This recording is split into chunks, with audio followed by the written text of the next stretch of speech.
Okay, hello viewers. पहले आप लोगों ने मेरी वीडियो देखी about the morphological patterns of necrosis, जिसमें मैंने 3 नेक्रोसिस के पैटर्न्स को डिस्कस किया था, कोएगुलेटिव, लिक्विफैक्टिव और गैंग्रीनस को।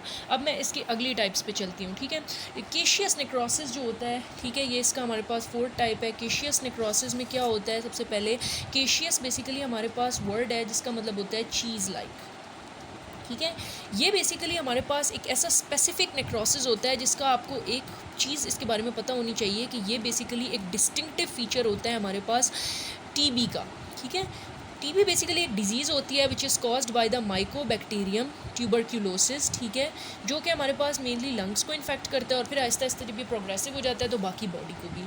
तो बेसिकली क्या होता है कि लंग के अंदर हमारे पास, ठीक है, ये बेसिकली नोड्यूल्स बना लेता है, छोटे छोटे नोड्यूलर इन्फ्लेमेटरी लीजन्स हम इनको कहते हैं। इनको हम कहते हैं ग्रैनुलोमास, ठीक है।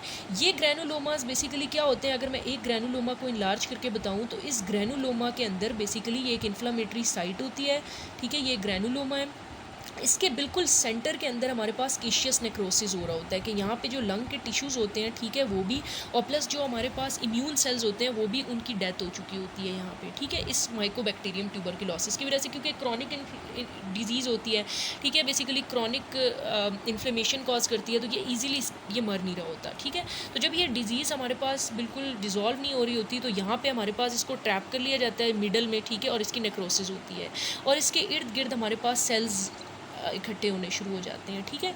जब हम इसको बेसिकली माइक्रोस्कोप में देखते हैं तो ये हमारे पास इसिनोफिल पिंकिश सी आती है, ठीक है, और ग्रॉस अपीयरेंस इसकी जो होती है वो चीज़ी वाइट होती है। इसके इर्द गिर्द सेल्स की लेयर होती हैं। तो पहली लेयर जो होती है वो होती है एपिथेलॉइड सेल्स की। एपिथेलॉइड सेल्स बेसिकली कोई और सेल्स नहीं होते बल्कि मैक्रोफेजेस ही होते हैं, ठीक है। मैक्रोफेजेस जो होते हैं बेसिकली जब ये इसके इर्द गिर्द आ जाते हैं तो बेसिकली जब हम इसे माइक्रोस्कोप में देखते हैं तो हमें इसकी डिस्टिंक्ट बाउंड्रीज नज़र नहीं आ रही होती, इसलिए इनको हम एपिथेलॉइड सेल्स कहते हैं, ठीक है, क्योंकि एपिथेलियम की तरह का इनका फीचर होता है। उसके बाद हमारे पास आते हैं बेसिकली लिम्फोसाइट्स। लिम्फोसाइट्स भी क्रॉनिक इन्फ्लेमेशन में इंपॉर्टेंट रोल प्ले करते हैं, ठीक है। लिम्फोसाइट्स होते हैं इसके बाद इसकी नेक्स्ट लेयर में, ठीक है। और उसके अलावा भी हमारे पास इसके अंदर डिफरेंट जो है वो इन्फ्लेमेटरी सेल्स हो सकते हैं, ठीक है, यहाँ पे। तो बेसिकली ये जो है वो हमारे पास एक ग्रैनुलोमा होता है, ठीक है। तो जो स्पेसिफिकली ये कौन से ग्रैनुलोमा में होता है, जो टीबी में फॉर्म होता है, ठीक है। हमारे पास टीबी यानी ट्यूबरक्यूलोसिस वाले ग्रैनुलोमा के जो सेंट्रल पार्ट होता है वहाँ पे केशियस नेक्रोसिस हमें नज़र आता है, ठीक है, एमसीक्यू में भी आ सकता है। उसके बाद हम आते हैं फैट नेक्रोसिस पे। फैट नेक्रोसिस कहाँ पे होता है, बेसिकली हमारे पास एक ऑर्गन होता है, ठीक है, डाइजेस्टिव सिस्टम का बहुत ही important, which we call as pancreas, ठीक है। इस पेनक्रियास के अंदर क्या होता है कि बेसिकली हमारे पास सर्टेन सेल्स होते हैं, ठीक है, जो कि डक्ट्स को लाइन कर रहे होते हैं, ठीक है, और डक्ट्स के अंदर ओपन हो रहे होते हैं। इनको हम कहते हैं एसिनर सेल्स, ठीक है, यहाँ पे। और ये इसका डक्ट होता है, डक्ट के अंदर यहाँ पे लूमन नज़र आ रहा है। इस लूमन के अंदर बेसिकली डिफरेंट एंजाइम्स होते हैं जो कि फिर मेन पेनक्रियाटिक डक्ट के थ्रू हमारे पास ये ड्यूडिनम में चले जाते हैं, ठीक है, और फिर ये डाइजेशन करते हैं। लेकिन अगर हमारे पास कोई बंदा एक्यूट पेनक्रियाटाइटिस डिजीज़ डेवलप कर लेता है, ठीक है, और वो ज़रा सवेयर कंडीशन में आ जाए, बेसिकली एमरजेंसी होती है, इसमें ज़्यादा टाइम नहीं होता आपके पास, ठीक है। इसमें हमारे पास क्या होता है कि कोई ब्लॉकेज वगैरह हो गई या कोई भी, ठीक है, इसके अंदर इन्फ्लेमेशन हो गई तो उसकी वजह से ये एंजाइम्स जो होते हैं, ख़ास तौर पे इसमें से लाइपेजेस, ठीक है, वैसे तो ये निकल के पूरे प्रोटीएजेस जो है इसको डाइजेस्ट कर देते हैं पेनक्रियाज को, लेकिन इसमें से स्पेशली जो लाइपेजेस होते हैं वो निकल आते हैं, ठीक है। और ये लाइपेजेस क्या करते हैं कि जो पेरिटोनियम होता है हमारे पास, पूरी एब्डोमिनल कैविटी जो होती है उसके अंदर जो फैट सेल्स होते हैं, ठीक है, ये उनके के पास चले जाते हैं। और फैट सेल की जो मेम्ब्रेन होती है वो भी लिपिड से बनी होती है, पहले उसको डिस्ट्रॉय करते हैं और फिर अंदर उसके हमारे पास एक ट्राइग्लिसराइड का वैक्यूल होता है, ठीक है, फैट सेल्स के अंदर, उसको ये डैमेज करती है और उसको कन्वर्ट करती है फैटी एसिड में। ये फैटी एसिड्स जो होते हैं बेसिकली उनके ऊपर कार्बोक्सिलिक ग्रुप्स प्रेजेंट होते हैं, ठीक है, जो नेगेटिवली चार्ज होता है।